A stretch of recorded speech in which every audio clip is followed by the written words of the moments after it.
नमस्कार, Rajasthan top 10 news में आपका स्वागत है। आइए बात करते हैं आज की तमाम ताजा खबरों पर। पश्चिमी राजस्थान में लगातार 3 दिनों से हो रही बारिश के चलते चारों ओर पानी ही पानी हो गया है। नदियां भी उफान पर चल रही हैं। पाली का बांध ओवरफ्लो होने से बारिश का पानी जोधपुर की तरफ आ रहा है। बांडी नदी और लूनी नदी में पानी का बहाव तेज हो गया है। इसी वजह से तेज बहाव के चलते मंगलवार को करन्याली गांव की फेकारिया सरहद पर खेत की ठाणी में बसे एक ही परिवार के करीब 13 लोग लूनी नदी में तेज बहाव के पानी के बीच फंस गए। लोगों के फंसे होने की सूचना मिलते ही प्रशासन अलर्ट मोड पर आ गया। रेस्क्यू ऑपरेशन के लिए प्रशासन व स्थानीय गोताखोर और इसी के साथ मौके पर पहुंचे। प्रशासन के साथ मिलकर 9 घंटे चले रेस्क्यू के बाद 13 लोगों को बाहर निकाला। राजस्थान विधानसभा में बजट सत्र अनिश्चितकालीन के लिए स्थगित कर दी गई। मुख्यमंत्री भजनलाल शर्मा ने सत्ता पक्ष और विपक्ष के सभी विधायकों को डिनर पर न्योता दिया। रात्रि भोजन से पहले सभी विधायकों को वीर सावरकर के जीवन पर आधारित फिल्म दिखाई गई, लेकिन सीएम भजनलाल शर्मा ने इस निमंत्रण का विपक्ष ने बहिष्कार कर दिया। जैसलमेर जिले में 4 दिन से हो रही बारिश के कारण सोनार किले की दीवार भर-भरा कर गिर गई। इस घटना से सोनार किले के रखरखाव को लेकर पुरातत्व विभाग द्वारा बढ़ती जा रही गंभीरता की पोल खुलकर रह गई है। ये किला वर्ल्ड हेरिटेज साइट घोषित है। गनीमत रही कि दीवार गिरने से किसी प्रकार की जनहानि नहीं हुई है। दुर्गावासियों ने बताया कि क्षतिग्रस्त हुई इस दीवार के अंदर एक तरफ पानी निकासी का मार्ग नहीं है। यहाँ की नियमित सफाई भी नहीं होती। इस कारण पानी भरने से दीवार की नींव कमजोर हो गई और दीवार क्योंकि भारी बारिश हो रही है। कल रात पूरी रात बारिश बरसी है, कल दिन में भी बरसी है। हैवी बारिश की वजह से पानी का सीपेज से हो सकता है दीवार थोड़ी सी डैमेज हुई है मंदिर के पास की। हमने एहतियात के तौर पे दोनों रास्ते को नीचे जो शिव मार्ग है, मुख्य मार्ग है, परंतु हमने इसको ब्लॉक करके बंद कर दिया है। अब 1-2 दिन मौसम खुले तो हम ऊपर से इसका क्या कर सकते हैं, किस तरीके से एएसआई के साथ मिलकर और इसको दुरुस्त करने की पूरी कोशिश करेंगे। जब तक लोगों से अपील है कि इस रास्ते का उपयोग नहीं करें। और वैसे हम ब्लॉक कर रहे हैं पर और बरसात हैवी बरसात का वो है अभी अलर्ट, तो घरों से भी बाहर जरूरत पड़ने पर ही निकले। जिस शहर में किस तरीके से एहतियात? शहर में खासकर 2-3 लेव लाइन एरिया है, दरियानाथ की बावड़ी है, आरसीपी कॉलोनी है, वहाँ कुछ पानी भराव हुआ है, भराव भी नहीं है, पानी वहाँ से क्रॉस हो रहा है, निकल रहा है आगे नाले में। और पीछे चूंकि खड़ीन फूटने से पानी काफी मात्रा में आ रहा है, तो वो पानी जब तक पास नहीं हो जाएगा तब तक पानी का वहाँ रहेगा। और अभी 1.5-1.5 2-2 फीट ऊपर चल रहा है। ये पानी जैसे ही पीछे से कम हो जाएगा तो नाले के लेवल पे आ जाएगा और नाले के लेवल पे आते ही बस्ती से पानी निकल जाएगा। राजस्थान विधानसभा से कांग्रेस विधायक मुकेश भाकर के निलंबन के बाद भजनलाल सरकार विपक्ष के निशाने पर आ गई है। अब इस पूरे मामले पर नेता प्रतिपक्ष टीकाराम जूली का बयान सामने आया है। टीकाराम ने कहा कि राज्य में जब से बीजेपी सरकार आई है, लोकतंत्र में काले अध्याय जुड़ रहे हैं। आज एक बार फिर से लोकतंत्र में काला अध्याय जुड़ रहा है। देखिए, लोकतंत्र में भारतीय जनता पार्टी की सरकार जब से आई है लगातार काले अध्याय जुड़ते जा रहे हैं। आज फिर एक काला अध्याय जुड़ा है। विपक्ष को सुना ही नहीं गया कल से, तो फिर ये संविधान की क्यों दुहाई देते हैं? विपक्ष को ये सुनना ही नहीं चाहते हैं, विपक्ष को ये चाहते ही नहीं है और एक तरफा कार्रवाई करना चाहते हैं तो करिए। मैं सर्वप्रथम आपको बताना चाहूँगा कल कहाँ से बात शुरू हुई।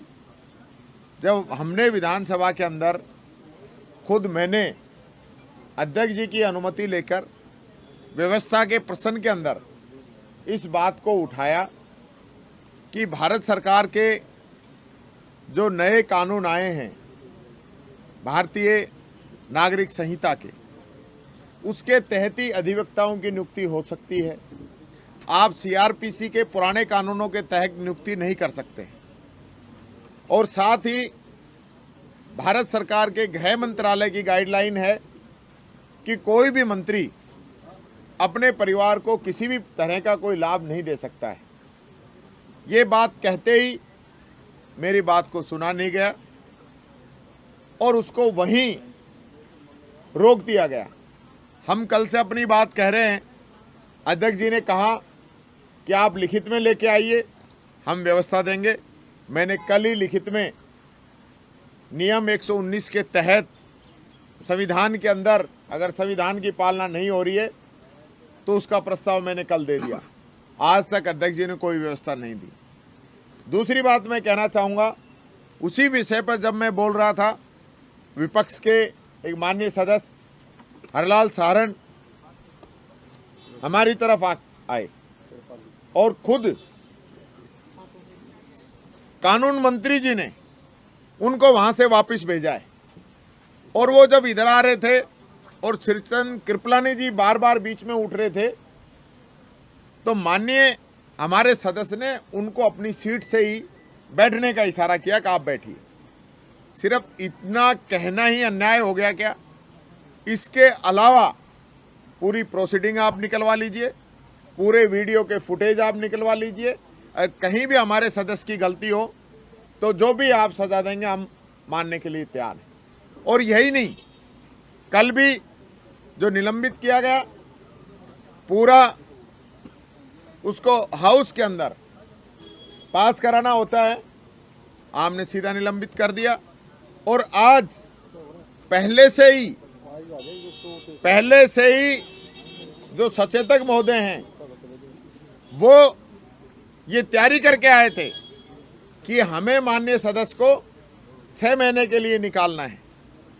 सत्ता पक्ष के द्वारा कल से कोई प्रयास नहीं किए गए। कल शाम को आए थे संसदीय मंत्री, हमने उनको बता दिया था कि हम वार्ता करने को तैयार हैं, हम कार्रवाई में भाग लेना चाहते हैं, जो भी वार्ता बैठती है। लेकिन कल से लेकर आज तक कोई चर्चा नहीं हुई। पहला ऐसा सदन हमने देखा है कि सत्ता पक्ष विपक्ष को एकदम इग्नोर कर रहा है। और हालात ये है कि आज वापिस जब निलंबित किया तो अध्यक्ष जी ने निलंबित करने से पहले वोटिंग नहीं कराई। सदस्यों से पूछा जाता है, पहले सचेतक या संसदीय कार्य मंत्री प्रस्ताव लेके आता है और उसके बाद सदस्यों से हाँ और ना के अंदर पूछा जाता है और उसके बाद अध्यक्ष अपनी व्यवस्थाएं देता है। ये तो ऐसा लग रहा था कि पूरा पन्ना जिस प्रकार से सचेतक टाइप करके लेके आया है और उसने पढ़ा है और अध्यक्ष जी ने तुरंत 1 ही मिनट में निलंबित करके राष्ट्रगान शुरू। ये तो आप सब वीडियो फुटेज में देख सकते हैं। तो ये खुद ही नियमों की पालना नहीं कर रहे हैं। हमारे सदस्य का जो निलंबन किया है वही संविधान और विधानसभा के नियम प्रक्रिया से पूर्णतः विपरीत दिशा में किया गया है। ये बात मैं कहना चाहूँगा, विशेष रूप से मैं ये कहना चाहूँगा, सत्ता दोनों ही जो हमारे क्वेश्चन हैं उनका जवाब हमें आज तक नहीं मिला है। या तो ये बता दें कि संसदीय कार्य मंत्री के बेटे को डबल एजी नियुक्त नहीं किया, क्या ये बता दें कि नए नियम आने के बाद में भी इन्होंने पुराने नियमों में 25/7/24 को नए अधिवक्ताओं की नियुक्ति नहीं की। और इस मामले को लेकर हमारे लोग कोर्ट में भी गए हैं। तो ये एक संवैधानिक संकट है इस सरकार के सामने। हमने राज्यपाल महोदय से भी टाइम मांगा है, हम उनसे भी मिलेंगे। और सरकार जिस प्रकार से नियमों की अवहेलना कर रही है और विपक्ष को दबाना चाहती है, ये विपक्ष उनसे दबने वाला नहीं है। बरोबर की लड़ाई लड़ेंगे, सदन स्थगित करके ये बच नहीं सकते। हम सड़कों पे भी इनके खिलाफ आंदोलन करेंगे। आने वाले समय में जिले में, ब्लॉकों के अंदर, गांव-गांव, ढाणी-ढाणी के अंदर हमारा कार्यकर्ता जाएगा और इस बात को जनता के सामने बताएगा कि किस प्रकार से आज बाबा साहब अम्बेडकर का बनाया हुआ संविधान खतरे के अंदर है। लगातार ये लोग इस संविधान को कमजोर करना चाहते हैं, कमजोर कर रहे हैं और विपक्ष को दबाना चाहते हैं।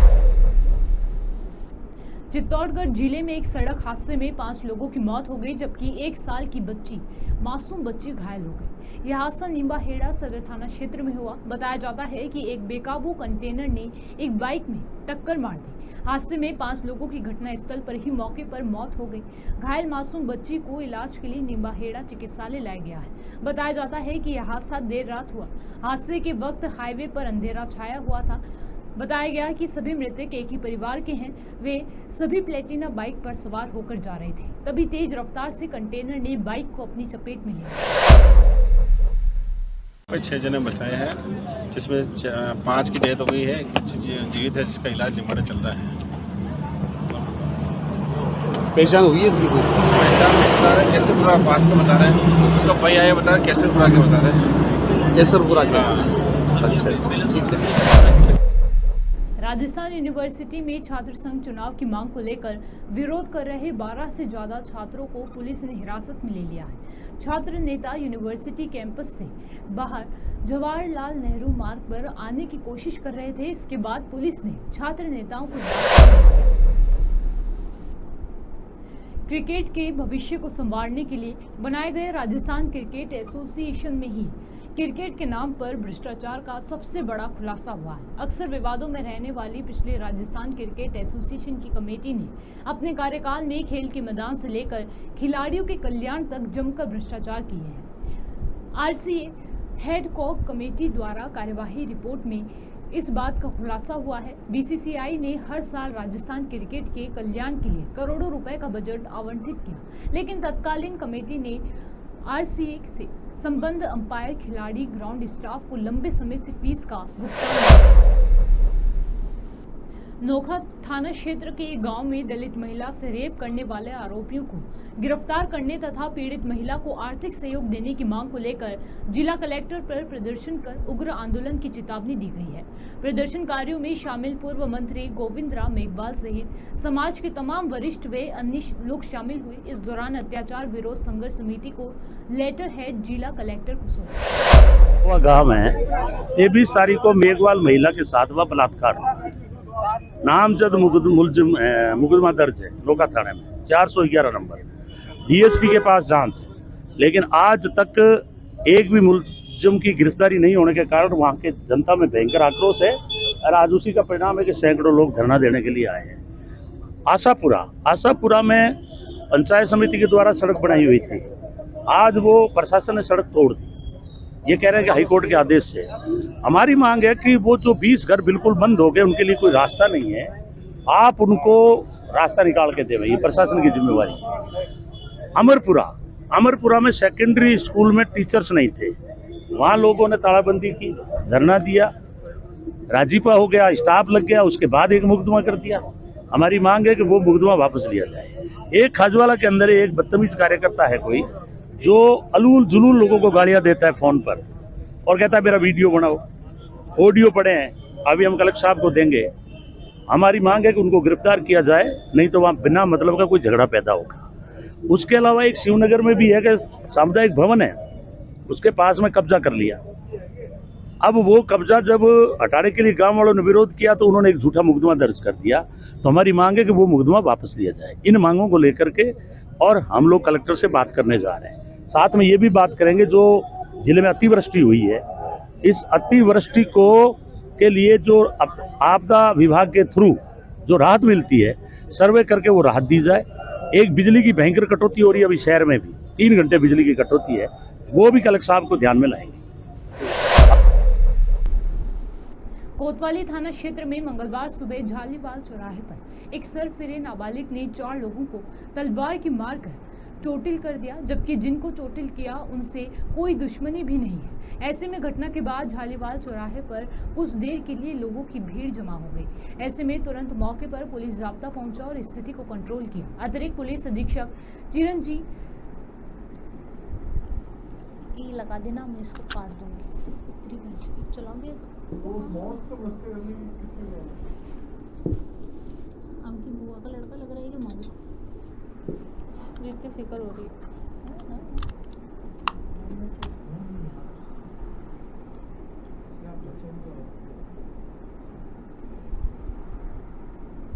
अगर आपने मेरी तरफ एक तिनका भी फेंक दिया ना, उड़ा के फेंक दूंगी आपको। सोचना भी मत जुने दिया। यहाँ पे पड़ा था, मैंने क्या पूछा था आपसे, कहाँ पे है? काम करो। प्रदेश में मानसून की टर्फ लाइन अपनी सामान्य स्थिति से शिफ्ट हो रही है। कौन सा बोल रहे हो? अरे यार 9वीं में एडिट कर दूंगी ना, आप रोने क्यों लग जाते हो यार। तो 10वीं बोलनी है। हाँ।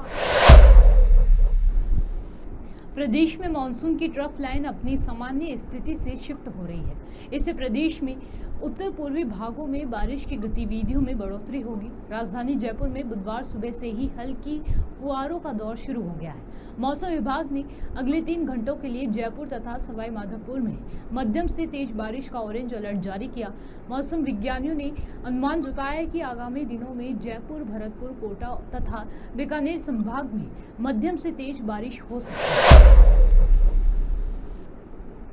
राजस्थान टॉप 10 न्यूज में आज के लिए सिर्फ इतना ही। देखते रहिए पॉपुलर टीवी। धन्यवाद।